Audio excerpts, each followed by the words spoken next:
اسرائیلی فوج زمینی حملہ نہیں کر سکتی اور وہ یہ جانتے ہیں کہ وہ جب تک مرضی فضائی حملے کرتے رہیں انہیں کوئی کامیابی نہیں ملنے والی۔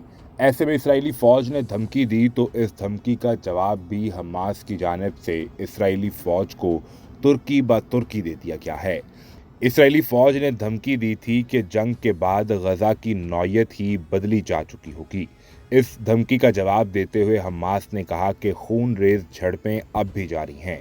اسرائیلی فوجیوں کی باقیات غزہ کی سرزمین نگل جائیں گی۔ یعنی انہوں نے یہ واضح کر دیا ہے کہ اسرائیلی فوج اور حماس کے مابین یہ جھڑپیں جاری ہیں۔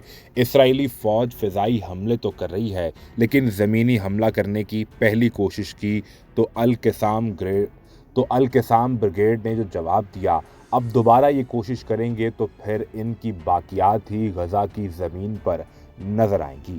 اب سوال یہ پیدا ہوتا ہے کہ اسرائیلی فوج صرف دھمکیاں کیوں دے رہی ہے اور یہ زمینی حملہ کیوں نہیں کر پا رہے؟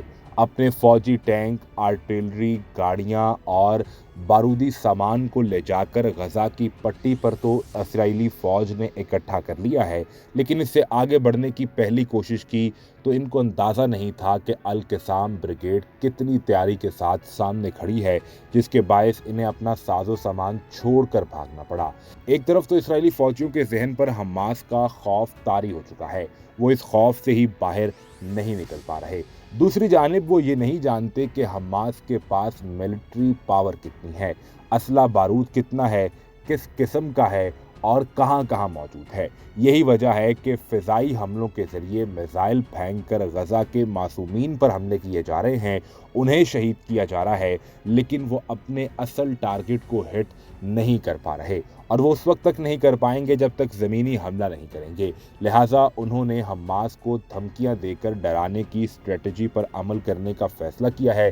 ساتھ ہی ساتھ اسرائیلی وزیر اعظم نیتن یاہو نے واضح کیا کہ امریکہ کی امداد پہنچنے تک ہم زمینی حملہ نہیں کریں گے۔